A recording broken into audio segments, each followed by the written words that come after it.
ನಮಸ್ಕಾರ ವೀಕ್ಷಕರೇ, ನಾನು ಡಾಕ್ಟರ್ ಅನಿತಾ ಭಟ್, ಶತಾಯು ಆಯುರ್ವೇದನ ಮುಖ್ಯಸ್ಥೆ.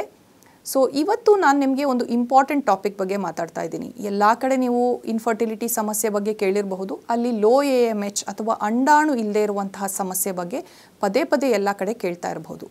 ಏನಕ್ಕೆ ಈ ಸಮಸ್ಯೆಯ ಗಾಢತೆ ಜಾಸ್ತಿ ಇದೆ ಅಂತಲೂ ನಾನು ನಿಮಗೆ ತಿಳಿಸ್ತೀನಿ.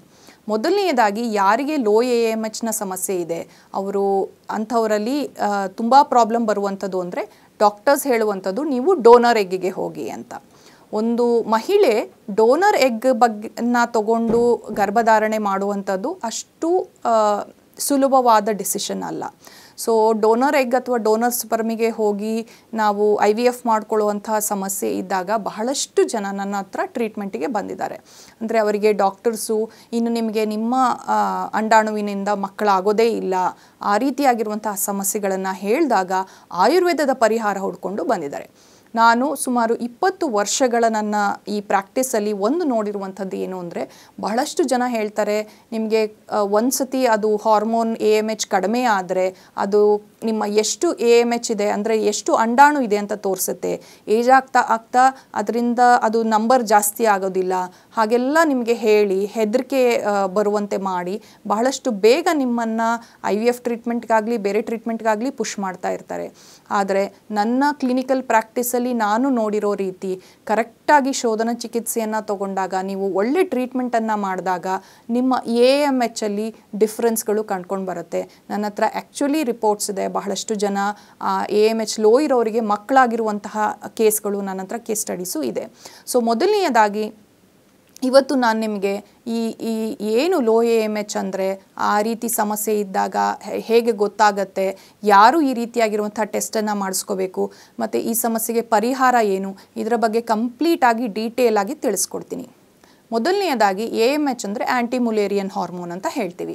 ಹೇಗೆ ಒಂದು ಡ್ಯಾಮಲ್ಲಿ ಎಷ್ಟು ನೀರಿದೆ ಅಂತ ಗೊತ್ತಾಗತ್ತೆ, ಅದೇ ರೀತಿ ಮಹಿಳೆಯ ದೇಹದಲ್ಲಿ ಎಷ್ಟು ಅಂಡಾಣುಗಳಿದೆ, ಇನ್ನು ಎಷ್ಟು ವರ್ಷ ನಿಧಾನಕ್ಕೆ ಮಾಡಿಕೊಂಡ್ರೂ ಮಕ್ಕಳಾಗ್ಬೋದು, ಇದೆಲ್ಲದಕ್ಕೂ ಆ್ಯಂಟಿಮುಲೇರಿಯನ್ ಹಾರ್ಮೋನ್ ಅಥವಾ AMH ಅನ್ನೋ ಒಂದು ಹಾರ್ಮೋನ್ ಟೆಸ್ಟನ್ನು ಮಾಡ್ತಾ ಹೋಗ್ತೀವಿ. ಜನರಲಿ ಮುಟ್ಟಿನ ನಂತರ ಸುಮಾರು 20 ವರ್ಷದಿಂದ ಏನು ಫರ್ಟಿಲಿಟಿ ವಿಂಡೋ ಇರುತ್ತೆ ಮಹಿಳೆಯರಿಗೆ 40 ವರ್ಷದವರೆಗೆ, ಈ ಟೈಮಲ್ಲಿ AMH ಕರೆಕ್ಟಾಗಿ ಬಿಟ್ವೀನ್ 1 to 5ವರೆಗೂ ಇರುತ್ತೆ. ಅದರಲ್ಲೂ ಪೀಕ್ ಟೈಮಲ್ಲಿ AMHನ ರೀಡಿಂಗು ನಿಮಗೆ ಬಿಟ್ವೀನ್ 2 to 3 ಇರುತ್ತೆ. ಸೊ ಯಾವಾಗ ನಿಮ್ಮ AMH ರೀಡಿಂಗು 2 to 3 ಇದೆ, ನೀವು ವರಿ ಮಾಡ್ದೇ ನೀಟಾಗಿ ಮಕ್ಕಳನ್ನು ಮಾಡ್ಕೋಬೋದು. ನಿಮ್ಮದೇ ಎಗ್ಗಲ್ಲಿ ನಿಮ್ಮದೇ ಅಂಡಾಣುವಿನಿಂದ ಗರ್ಭಧಾರಣೆಯನ್ನು ಪಡೆಯೋಕ್ಕೆ ಸಾಧ್ಯ ಇರುತ್ತೆ. ಆದರೆ ಯಾವಾಗ ನಿಮ್ಮ AMH 1ಕ್ಕಿಂತ ಕಡಿಮೆ ಆಯಿತು, 0.5, 0.1 ಈ ರೀತಿ ಆಯಿತು, ಅದಕ್ಕೆ ವೆರಿ ಲೋ AMH ಅಂತ ಹೇಳ್ತೀವಿ. ಇದಲ್ಲದೆ ಬಹಳಷ್ಟು ಜನರಲ್ಲಿ AMH ರೀಡಿಂಗು 8, 9 ಎಲ್ಲ ಬರ್ತಾ ಇರುತ್ತೆ. ಅಂದರೆ ನನಗೆ ಬಹಳ ಜಾಸ್ತಿ ಇದೆ AMH, ಅಂಡಾಣು ಜಾಸ್ತಿ ಇದೆ ಅಂತನ ಖಂಡಿತವಾಗ್ಲೂ ಅಲ್ಲ. ಯಾರಿಗೆ PCOSನ ಸಮಸ್ಯೆ ಇದೆ ಅಂತಹವರಲ್ಲಿ AMH ರೀಡಿಂಗ್ ತುಂಬ ಹೈ ಬರುತ್ತೆ. ಹಾಗಾಗಿ ಕರೆಕ್ಟಾಗಿ ಏನು ಡಾಕ್ಟರ್ಸು ನಿಮ್ಮ AMHನ ರಿಪೋರ್ಟ್ ಮಾಡ್ತಾರೆ ಅದರಲ್ಲಿ ನಿಮಗೆ 1ರ ಮೇಲೆ 5ರ ಒಳಗೆ AMH ಬಂತು ಅಂದರೆ ನಿಮ್ಮ ರೀಡಿಂಗ್ ಕರೆಕ್ಟಾಗಿದೆ ಅಂತ. ಅದರಲ್ಲೂ 2ರ ಮೇಲೆ 5ರ ಒಳಗಡೆ ಇತ್ತು ಅಂದರೆ ನಿಮ್ಮ AMH ಚೆನ್ನಾಗಿದೆ ಅಂತ ಅರ್ಥ. ಸೊ ಯಾವಾಗ ಈ AMH ರೀಡಿಂಗ್ ಚೆನ್ನಾಗಿರುತ್ತೆ, ನಿಮಗೆ ಗರ್ಭ ಧರಿಸಬೇಕಾದ್ರೆ ಕರೆಕ್ಟಾಗಿ ಒಳ್ಳೆಯ ಎಗ್ ರಿಲೀಸ್ ಆಗ್ತಾ ಹೋಗುತ್ತೆ. ಯಾವಾಗ ನಿಮ್ಮ ತಾಯಿಗೆ ಅರ್ಲಿ ಮೆನೋಪಾಸ್ ಆಗಿರುವಂಥದ್ದು ಅಥವಾ ನಿಮಗೆ ಬೇರೆಯೇ ಮೆನ್ಸ್ಟ್ರುವಲ್ ಹಿಸ್ಟ್ರಿ ಪ್ರಾಬ್ಲಮ್ ಇರಬಹುದು, ನಿಮ್ಮ ಏಜ್ ತುಂಬ ಕ್ರಾಸ್ ಆಗಿ 40 ಮೇಲೆ ಆಗಿರುವಂಥದ್ದು, ಈ ರೀತಿ ಎಲ್ಲ ಸಮಸ್ಯೆಗಳಿದ್ದರೆ ನೀವು ಆವಾಗ ಗರ್ಭ ಧರಿಸೋಕ್ಕೆ ಹೋದರೆ ನಿಮ್ಮ AMHನ ಲೆವೆಲ್ಲು 1ಕ್ಕಿಂತ ಕಡಿಮೆ ಆಗ್ತಾ ಹೋಗುತ್ತೆ. ಇದಲ್ಲದೆ ಇತ್ತೀಚಿನ ದಿನಗಳಲ್ಲಿ ನಾವು ನೋಡ್ತಾ ಇರೋದು ಮಹಿಳೆಯರಲ್ಲಿ, ಅದರಲ್ಲೂ 25, 28, 30, 28 ವರ್ಷ 30 ವರ್ಷದ ಒಳಗಿನ ಸ್ತ್ರೀಯರಲ್ಲಿ AMHನ ಲೆವೆಲ್ ತುಂಬಾ ಕಡಿಮೆ ಬರ್ತಾ ಇದೆ. ಇದು ಬಹಳ ಆತಂಕಕಾರಿ ವಿಷಯ ಅಂತಲೇ ಹೇಳ್ಬೋದು. ಹಾಗಾದರೆ ಈ ರೀತಿಯಾಗಿರುವಂತಹ ಈ ಸಮಸ್ಯೆಗಳು ಏನಕ್ಕೆ ಬರ್ತಾ ಇದೆ? ನಮ್ಮ ಜೀವನ ಶೈಲಿ ಇರಬಹುದು, ನಾವು ತಗೊಳ್ಳುವಂತಹ ಜಂಕ್ ಫುಡ್ ಇರ್ಬೋದು, ನಮ್ಮ ಸ್ಟ್ರೆಸ್ ಲೆವೆಲ್ಲು, ಬಹಳ ಮಹಿಳೆಯರು ವರ್ಕ್ ಮಾಡ್ತಾ ಇರ್ತಾರೆ, ವರ್ಕ್ ಸ್ಟ್ರೆಸ್ಸು ಜಾಸ್ತಿ ಇರುತ್ತೆ ಅವರಿಗೆ, ನಮ್ಮ ಸ್ಟ್ರೆಸ್ ಲೆವೆಲ್ ಇರಬಹುದು, ಅನಿಯಮಿತ ಋತುಚಕ್ರವೇನ ಸಮಸ್ಯೆ, ಬಹಳಷ್ಟು ನಮಗೆ ಗೊತ್ತಿಲ್ಲದೇ ಹಾರ್ಮೋನ್ ಇಂಡ್ಯೂಸ್ಡ್ ಫುಡ್ಡನ್ನು ಸೇವನೆ ಮಾಡ್ತಾ ಇರ್ತೀವಿ, ಪೆಸ್ಟಿಸೈಡನ್ನು ನಾವು ಸೇವನೆ ಮಾಡ್ತಾ ಇರ್ತೀವಿ, ಅಲ್ಲದೆ ಕೆಮಿಕಲ್ಸನ್ನು ನಮಗೆ ಗೊತ್ತಾಗ್ದೇ ಮೈಕ್ರೋಪ್ಲಾಸ್ಟಿಕ್ಕನ್ನು ನಾವು ಸೇವನೆ ಮಾಡ್ತಾ ಇರ್ತೀವಿ. ಈ ರೀತಿ ಅನೇಕ ರೀಸನ್ಗಳಿಂದ ನಮ್ಮ ದೇಹದಲ್ಲಿ AMHನ ಏನು ಕ್ವಾಂಟಿಟಿ ಇದೆ ಅದು ಕಡಿಮೆ ಆಗ್ತಾ ಬರ್ತಾ ಇದೆ. ಸೊ ಈಗ ನೋಡ್ತಾ ಇದ್ದರೆ ಇತ್ತೀಚಿನ ದಿನಗಳಲ್ಲಿ ಬಹಳಷ್ಟು ಜನಕ್ಕೆ ಈ ಕಡಿಮೆ ರೀಡಿಂಗ್ ಬರ್ತಾ ಇದೆ. ಹಾಗಾಗಿ ಯಾರೇ ಮಹಿಳೆ ಇರಬಹುದು, ಅವರಿಗೆ ಮದುವೆ ಆಗದೇನೂ ಇದ್ರೂ ಒಂದು 25ರ ನಂತರ ಅಥವಾ 30ನೇ ವರ್ಷದ ಒಳಗೆ ಅವರು ಒಂದು ಬಾರಿ AMH ಖಂಡಿತವಾಗ್ಲೂ ಟೆಸ್ಟ್ ಮಾಡ್ಕೋಬೇಕು. ಬೈ ಚಾನ್ಸ್ ನಿಮ್ಮ AMH ರೀಡಿಂಗ್ ಆಲ್ರೆಡಿ ಲೋ ಇತ್ತು ಅಂತಂದರೆ ನೀವು ತುಂಬ ಡಿಲೇ ಮಾಡದೆ, ಅಂದರೆ ಗರ್ಭ ಧರಿಸುವ ಏನು ಪ್ರೋಸೆಸ್ ಇರುತ್ತೆ, ಫರ್ಟಿಲಿಟಿ ನಿಮಗೆ ಮದುವೆ ಆಗಿದೆ, ನೀವು ಮಕ್ಕಳು ಮಾಡ್ಕೋಬೇಕು ಅಂತಿದ್ರೆ ಅದನ್ನು ತುಂಬ ಡಿಲೇ ಮಾಡದೆ ಸ್ವಲ್ಪ ಬೇಗನೆ ಮಾಡ್ಕೋಬಹುದು. ಬಟ್ ಯಾರಿಗೆ ಇನ್ನೂ ಮಕ್ಕಳೇ ಆಗಿಲ್ಲ ಅಂಥವರು AMH ನೋಡಿಕೊಂಡು ಬಹಳ ಕಡಿಮೆ ಇತ್ತು ಅಂದರೆ ಸ್ಟಾರ್ಟಿಂಗಲ್ಲೇ ಟ್ರೀಟ್ಮೆಂಟ್ ತಗೊಳ್ಳೋದ್ರಿಂದ ಯಾವುದೇ ರೀತಿ ಮುಂದೆ ಗರ್ಭ ಧರಿಸೋಕೆ ಆಗುವಂತಹ ತೊಂದರೆಗಳನ್ನು ನಿವಾರಣೆ ಮಾಡಬಹುದು. ಈಗ ತುಂಬ AMH ಲೋ ಇದ್ದರೆ ಇದಕ್ಕೆ ಚಿಕಿತ್ಸೆ ಏನು, ಇದಕ್ಕೆ ಖಂಡಿತವಾಗ್ಲೂ ಚಿಕಿತ್ಸೆ ಇದೆಯಾ ಅಥವಾ ಡೋನರ್ ಎಗ್ಗೆ ಹೋಗಬೇಕಾ ಅನ್ನೋದು ಬಹಳಷ್ಟು ಜನಕ್ಕಿರುವಂತಹ ಕ್ವೆಶ್ಚನ್ಸು. ನಾನು ನೋಡಿರೋ ಹಾಗೆ ನಂದೊಂದು ಕೇಸ್ ಎಕ್ಸಾಂಪಲ್ಲೇ ಕೊಡ್ತೀನಿ. ಅವರು ಮಹಿಳೆ 2 ಸತಿ IVF ಮಾಡಿಸಿ ಡಾಕ್ಟ್ರು ಇನ್ಯಾವುದೇ ರೀತಿ ಟ್ರೀಟ್ಮೆಂಟ್ ಆಗಲ್ಲ, ನಿಮ್ಗೆ ಆಲ್ರೆಡಿ 40 ವರ್ಷ ಆಗಿದೆ, AMH 0.6 ಇದೆ, ಸೊ ನೀವು ಡೋನರ್ ಎಗ್ಗೆ ಖಂಡಿತವಾಗ್ಲೂ ಹೋಗಬೇಕು, ನಿಮಗಿನ್ನು ಗರ್ಭ ಧರಿಸೋಕ್ಕಾಗಲ್ಲ ಅಂತ ಹೇಳಿದ್ರು.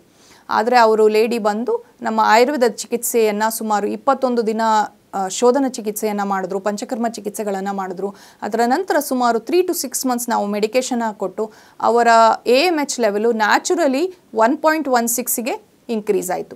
ಸೊ 1.6 ಆಯಿತು. ಆಮೇಲೆ ಯಾವಾಗ ನ್ಯಾಚುರಲಿ ಅವರ AMH ಇನ್ಕ್ರೀಸ್ ಆಯಿತು, ನಂತರ ಅವರಿಗೆ ಏಜ್ ಜಾಸ್ತಿ ಆಗಿರುವ ಕಾರಣದಿಂದ ಬೇಗನೆ ಅವರಿಂದ ಎಂಬ್ರಿಯೋವನ್ನು ಅಂದರೆ ಅಂಡಾಣುವನ್ನು ಕಲೆಕ್ಟ್ ಮಾಡಿ ಎಂಬ್ರಿಯೋವನ್ನು ಟ್ರಾನ್ಸ್ಫರ್ ಮಾಡಿ ಫಸ್ಟ್ IVF ಅಲ್ಲೇ ಸಕ್ಸಸ್ ಆಗೋ ರೀತಿ 42ನೇ ವಯಸ್ಸಿಗೆ ಅವರು ಒಳ್ಳೆಯ ಸುಂದರವಾಗಿರುವಂತಹ ಮಗುವನ್ನು ಪಡೆದಿದ್ದಾರೆ. ನೀವು ಸ್ಲೈಡ್ಸಲ್ಲಿ ನೋಡ್ತಾ ಇರಬಹುದು, ಬಹಳಷ್ಟು ಕೇಸ್ ಸ್ಟಡೀಸು ಏಜ್ ಆಗಿರುವಂಥವರು ಸಹಿತ ಮಕ್ಕಳನ್ನು ಪಡೆಯಬಹುದು.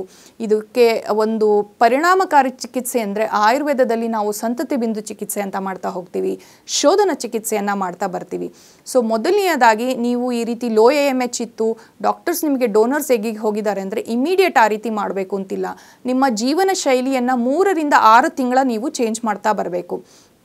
ಸೊ ನಾ ಹೇಳ್ದಂಗೆ ನಿಮ್ಮ ರೆಗ್ಯುಲರ್ ಆಗಿ AMHನ ಕ್ವಾಂಟಿಟಿ ಎಷ್ಟಿದೆ ಅಂತ ನೋಡ್ಕೊಳ್ಳಿ. ಜನರಲಿ AMHನ ಟೆಸ್ಟ್ ಯಾವಾಗ ಮಾಡಬೇಕು ಅಂದರೆ ನಿಮ್ಮ ಪೀರಿಯಡ್ಸ್ ಆಗಿರುವಂತಹ 2nd ಡೇ ಅಥವಾ 3rd ಡೇನೇ ನೀವು ಈ ಟೆಸ್ಟನ್ನು ಮಾಡಬಹುದು. ಈ ಹಾರ್ಮೋನ್ ಟೆಸ್ಟನ್ನು ಮಾಡಿದ ನಂತರ ನೀವು ನಿಮ್ಮ ಡಾಕ್ಟರ್ಗಳಿಗೆ ತೋರಿಸ್ಕೊಂಡ್ರೆ ಕರೆಕ್ಟಾಗಿದ್ದರೆ ಯಾವುದೇ ರೀತಿ ಚಿಂತೆ ಇಲ್ಲ, ಒಳ್ಳೆಯ ಲೈಫ್ ಸ್ಟೈಲನ್ನು ಮೇಂಟೈನ್ ಮಾಡಿ. ಕಡಿಮೆ ಇತ್ತು ಅಂದರೆ ನಾನು ಹೇಳಿರೋ ಹಾಗೆ ಆಯುರ್ವೇದದ ಚಿಕಿತ್ಸೆಯನ್ನು ಸಂತತಿ ಬಿಂದು ಚಿಕಿತ್ಸೆಯನ್ನು ತಗೊಳ್ಳೋದ್ರಿಂದ ನೀವು 3 ರಿಂದ 6 ತಿಂಗಳ ಒಳಗೆ AMHನ ಇನ್ಕ್ರೀಸ್ ಮಾಡ್ಕೋಬಹುದು. ನಿಮ್ಮದೇ ಅಂಡಾಣುವಿನಲ್ಲಿ ನೀವು ಮಗುವನ್ನು ಪಡಿಬಹುದು. ಇನ್ನೊಂದು ಎಕ್ಸಾಂಪಲ್ ಕೊಡ್ತೀನಿ. ಒಬ್ಬರು ಸೆಕೆಂಡ್ರಿ ಇನ್ಫರ್ಟಿಲಿಟಿ ಕೇಸು ಇತ್ತು, ಅಂದರೆ ಅವರಿಗೆ ಆಲ್ರೆಡಿ ಒಂದು ಮಗು ಇತ್ತು, 2ನೇ ಮಗುನ ಅವರು 46ನೇ ವಯಸ್ಸಿಗೆ ಟ್ರೈ ಮಾಡಬೇಕು ಅಂತಿದ್ರು. ಸೊ 46 ವಯಸ್ಸಿಗೆ ನ್ಯಾಚುರಲಿ AMH ತುಂಬ ಲೋ ಆಗಿಬಿಡುತ್ತೆ ಮತ್ತು ಎಂಬ್ರಿಯೋ ಕ್ವಾಲಿಟಿ ಬರೋದೇ ಇಲ್ಲ. ಯಾವಾಗ ಎಂಬ್ರಿಯೋ ಕ್ವಾಲಿಟಿ ಇರೋದಿಲ್ಲ ಅವರು ಈವನ್ IVF ಮಾಡಿದ್ರೂ ಫೇಲಿಯರ್ ಆಗ್ತಾನೆ ಇರುತ್ತೆ 46ನೇ ವಯಸ್ಸಲ್ಲಿ. ಅಂಥವರು ನಮ್ಮ ಹತ್ರ ಕ್ಲೀನಾಗಿ ಟ್ರೀಟ್ಮೆಂಟನ್ನು ತೊಗೊಂಡು AMHನ್ನು ಇನ್ಕ್ರೀಸ್ ಆಯಿತು ಅವರಿಗೆ. ಸೊ ಈವನ್ 46ನೇ ವಯಸ್ಸಲ್ಲಿ AMHನ ನಂಬರು 3ಕ್ಕೆ ಹೋಯಿತು. ಹಾಗಾಗಿ ಅವರಿಗೆ AA ಗ್ರೇಡ್ನ ಒಳ್ಳೆಯ ಎಂಬ್ರಿಯೋ ಸಿಕ್ಕಿ ಅವರಿಗೆ ಮಗುವನ್ನು ಪಡೆಯುವಂತೆ ಆಯಿತು. ಇದಲ್ಲದೆ ತುಂಬ ಅರ್ಲಿ ಸ್ಟೇಜಸ್ಸಲ್ಲಿ ಬಂದರೆ ಲೈಕ್ 27-28 ವರ್ಷದಲ್ಲಿ ಬಂದರೆ AMH 0.2ನಲ್ಲಿರೋರಿಗೆ ಚಿಕಿತ್ಸೆಯನ್ನು ಮಾಡಿ ನ್ಯಾಚುರಲ್ ಆಗಿ AMH ಇನ್ಕ್ರೀಸ್ ಆಗಿ ನ್ಯಾಚುರಲಿ ಮಗುವಾಗಿರುವಂತಹ ಕೇಸ್ ಸ್ಟಡೀಸ್ ಸಹಿತ ನಮ್ಮ ಹತ್ರ ಇದೆ. ಸೊ ಯಾರಿಗಾದರೂ ಈ ರೀತಿ ಲೋ AMHನ ಸಮಸ್ಯೆ ಇದ್ದು ಗರ್ಭ ಧರಿಸೋಕ್ಕೆ ಪ್ರಾಬ್ಲಮ್ ಆಗ್ತಾ ಇದ್ದರೆ ನೀವು ಹೆದರಬೇಕು ಅಂತಿಲ್ಲ. ಆಯುರ್ವೇದದಲ್ಲಿ ಇದಕ್ಕೆ ತುಂಬ ಪರಿಣಾಮಕಾರಿಯಾಗಿರುವಂತಹ ಚಿಕಿತ್ಸೆ ಇದೆ. ಇದಲ್ಲದೆ ನಾನು ಕೆಲವೊಂದು ಅಬ್ಸರ್ವ್ ಮಾಡಿರುವ ಹಂಗೆ ಅವರು ಲೈಫ್ ಸ್ಟೈಲನ್ನು ಚೇಂಜ್ ಮಾಡ್ತಾ ಬರಬೇಕು. ಯಾವಾಗ ಲೋ AMH ಇದೆ ಅವರು ಕೆಲವೊಂದು ಪರ್ಟಿಕ್ಯುಲರ್ ಪದಾರ್ಥಗಳನ್ನು, ಅದರಲ್ಲೂ ಮೈಕ್ರೋನ್ಯೂಟ್ರಿಯೆಂಟ್ಸ್ ಇರುವಂತಹ ಸೀಡ್ಸನ್ನು, ಒಮೆಗಾ 3 ಫ್ಯಾಟಿ ಆ್ಯಸಿಡ್ಸ್ ಅಂತ ಹೇಳ್ತೀವಿ, ಒಮೆಗಾ 3 ಫುಡ್ಸ್ ಇರುವಂಥದ್ದು, ಫಿಶ್ ಇರೋ ಅಥವಾ ಕಾಡ್ ಲಿವರ್ ಆಯಿಲು, ಈ ರೀತಿಯಾಗಿರುವಂತಹ ಫುಡ್ಡನ್ನು ಜೊತೆಗೆ ಸೀಡ್ಸನ್ನು ರೆಗ್ಯುಲರ್ ಆಗಿ ಸೇವನೆ ಮಾಡ್ತಾ ಬಂದರೆ ಅವರಿಗೆ ಹೆಲ್ಪ್ ಆಗ್ತಾ ಹೋಗುತ್ತೆ. ಇವರು ಖಂಡಿತವಾಗ್ಲೂ ಸ್ವೀಟನ್ನು ಎಲ್ಲ ಕಡಿಮೆ ಮಾಡಿ ಸ್ವಲ್ಪ ಆರೋಗ್ಯದ ಕಡೆ ಗಮನ ಕೊಟ್ಟು ಯೋಗವನ್ನಾಗಲಿ ಅಥವಾ ರೆಗ್ಯುಲರ್ ವ್ಯಾಯಾಮವನ್ನು, ವಾಕಿಂಗನ್ನು ರೂಢಿಸ್ಕೋಬೇಕು. ಇದರ ಜೊತೆಗೆ ಆಯುರ್ವೇದದಲ್ಲಿ ಅನೇಕ ಟ್ರೀಟ್ಮೆಂಟ್ಗಳಿದೆ, ಲೈಕ್ ಶಿರೋಧಾರವಂತ ಇರುವಂತಹ ಟ್ರೀಟ್ಮೆಂಟು, ಸ್ಟ್ರೆಸ್ ರಿಲೀಫ್ ಆಗುವಂತಹ ಯೋಗದ ಚಿಕಿತ್ಸೆಗಳು, ಪರ್ಟಿಕ್ಯುಲರ್ಲಿ ಇನ್ಫರ್ಟಿಲಿಟಿಗೆ ಇರುವಂತಹ ಯೋಗಾಭ್ಯಾಸಗಳು, ಆಸನಗಳು, ಇದರ ಜೊತೆಗೆ pranayama, breathing exercises, abdominal breathing exercise, ಇದೆಲ್ಲ ಮಾಡೋದ್ರಿಂದ AMHನ್ನು ಆರಾಮಾಗಿ ನಾವು ಇನ್ಕ್ರೀಸ್ ಮಾಡ್ತಾ ಬರ್ಬೋದು. ನಮ್ಮಲ್ಲಿ ಬಹಳಷ್ಟು ಕಪಲ್ಸು ಶತಾಯು ಆಯುರ್ವೇದ ಯೋಗ ರಿಟ್ರೀಟ್ ಅಂತ ಇದೆ, ಅಲ್ಲಿ NABH ಅಗ್ರೆಡೇಷನ್ ಇರುವಂತಹ ಎಂಡೋಮೆಟ್ರಿಯಾಸಿಸ್ನ ಸಮಸ್ಯೆ ಇದ್ದರೆ ನೀವು ಇನ್ಶೂರೆನ್ಸ್ನ ಮುಖಾಂತರ ಬಂದು ನೀವು ಈ ಚಿಕಿತ್ಸೆಯನ್ನು ಸಹಿತ ತಗೋಬೋದು. ಇದಲ್ಲದೆ ಇನ್ಫರ್ಟಿಲಿಟಿ ಸಮಸ್ಯೆಯಿಂದ ಬಳಲ್ತಾ ಇರೋರು ನಾ ಹೇಳ್ದಂಗೆ ಲೋ AMH ಇದ್ದು ನಿಮಗೆ ಡೋನರ್ ಎಗ್ಗೆ ಹೋಗಬೇಕು ಅಂತಿದ್ರೆ ಮೊದಲನೆಯದಾಗಿ ಒಂದು 10 ಡೇಸು ಡಿಟಾಕ್ಸ್ ಟ್ರೀಟ್ಮೆಂಟನ್ನು, ಅದರಲ್ಲೂ ಫರ್ಟಿಲಿಟಿ ಡಿಟಾಕ್ಸ್ ಟ್ರೀಟ್ಮೆಂಟನ್ನು ತಗೊಳ್ಳೋದ್ರಿಂದ 1 ತಿಂಗಳಲ್ಲೇ ನೀವು ಇದರ ರಿಸಲ್ಟನ್ನು ನೋಡ್ತಾ ಹೋಗ್ಬೋದು. ಹಾಗಾಗಿ ಯಾರಾದರೂ ಈ ರೀತಿ ಲೋ AMHನ ಸಮಸ್ಯೆ, ಇನ್ಫರ್ಟಿಲಿಟಿಯ ಸಮಸ್ಯೆಯಿಂದ ಬಳಲ್ತಾ ಇದ್ದರೆ ನಾನು ಕೆಳಗೆ ಬಂದಿರುವಂತಹ ಫೋನ್ ನಂಬರಿಗೆ ನಿಮ್ಮ ರಿಪೋರ್ಟನ್ನು ಕಳಿಸಿ ಡಾಕ್ಟರ್ಸ್ ಹತ್ರ ಮಾತಾಡಿ ಅದರ ಪ್ರಕಾರ ನಿಮಗೆ ಸೂಕ್ತವಾಗಿ ಆಗತ್ತಾ ಇಲ್ವಾ, ಯಾವ ಕೇಸ್ಗಳು ಆಗತ್ತೆ. ಬಹಳಷ್ಟು ಕೇಸ್ಗಳಲ್ಲಿ ಅವರು ತುಂಬ ಹೆದರ್ಕೊಂಡ್ಬಿಟ್ಟಿರ್ತಾರೆ, ಇನ್ನು ನಮಗೆ ಮಕ್ಕಳೇ ಆಗೋದಿಲ್ಲ ಅಂದ್ಕೊಂಡಿರ್ತಾರೆ. ಒಂದು ಕೇಸಲ್ಲಂತೂ ನನಗೆ ಒಬ್ಬರು ಅಡಾಪ್ಟ್ ಮಾಡಿಕೊಂಡ ಮೇಲೆ ಬಂದು ಟ್ರೀಟ್ಮೆಂಟ್ ತೊಗೊಂಡು ಅವರಿಗೆ ಮಗು ಆಗಿದೆ, ಈಗ 2 ಮಕ್ಕಳು ಅವ್ರ ಜೊತೆ ಖುಷಿಯಾಗಿದ್ದಾರೆ. ಸೊ ಈ ರೀತಿ ಕೇಸಸ್ಗಳು, ಮಿರಾಕಲ್ಸನ್ನು ನಾವು ನೋಡಿದ್ದೀವಿ. ಹಾಗಾಗಿ ಯಾವುದೇ ರೀತಿ ಇನ್ಫರ್ಟಿಲಿಟಿ ಸಮಸ್ಯೆ ಇದ್ದರೆ ಕೆಳಗೆ ಬರುವಂತಹ ಫೋನ್ ನಂಬರಿಗೆ ಫೋನ್ ಮಾಡಿ ಡಾಕ್ಟರ್ ಕನ್ಸಲ್ಟೇಷನ್ ಪಡೆದು ಆಯುರ್ವೇದದ ಮುಖಾಂತರ ಹೆಲ್ದಿ ಬೇಬಿಯನ್ನು ಪಡೆಯಿರಿ.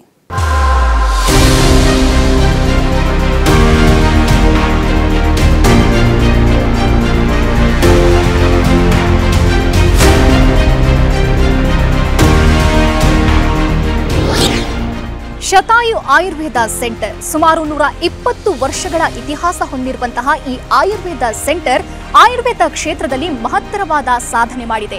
ಅಷ್ಟೇ ಅಲ್ಲ, ಬೆಂಗಳೂರಿನ ನಾನಾ ಭಾಗದಲ್ಲಿ ಇದರ ಸೆಂಟರ್ಗಳಿವೆ. ಇದರ ಜೊತೆಗೆ 35ಕ್ಕೂ ಹೆಚ್ಚು ವೈದ್ಯರು ಸೇರಿದಂತೆ 100ಕ್ಕೂ ಹೆಚ್ಚು ಥೆರಪಿಸ್ಟ್ಗಳು ರೋಗಿಗಳ ಸೇವೆಯಲ್ಲಿ ನಿರತರಾಗಿದ್ದಾರೆ. ಇನ್ನೂ ವಿಶೇಷ ಅಂತಂದ್ರೆ ಸುಮಾರು 10 ಲಕ್ಷಕ್ಕೂ ಅಧಿಕ ರೋಗಿಗಳಿಗೆ ಈ ಶತಾಯು ಸೆಂಟರ್ ಚಿಕಿತ್ಸೆ ನೀಡಿದೆ. ಅಷ್ಟೇ ಅಲ್ಲ, ಅವರ ರೋಗವನ್ನ ಗುಣಪಡಿಸಿ ಅವರ ಮೊಗದಲ್ಲಿ ನಗು ಬರುವಂತಹ ಮಹತ್ ಕಾರ್ಯವನ್ನ ಮಾಡಿದೆ. ಬನ್ನಿ ಹಾಗಾದ್ರೆ ಈ ಶತಾಯು ಸೆಂಟರ್ನಲ್ಲಿ ಯಾವ ರೀತಿ ಚಿಕಿತ್ಸೆ ನೀಡಲಾಗುತ್ತೆ, ಈ ಸೆಂಟರ್ ಯಾವ ರೀತಿ ಕಾರ್ಯನಿರ್ವಹಿಸುತ್ತೆ, ಬನ್ನಿ ನೋಡೋಣ.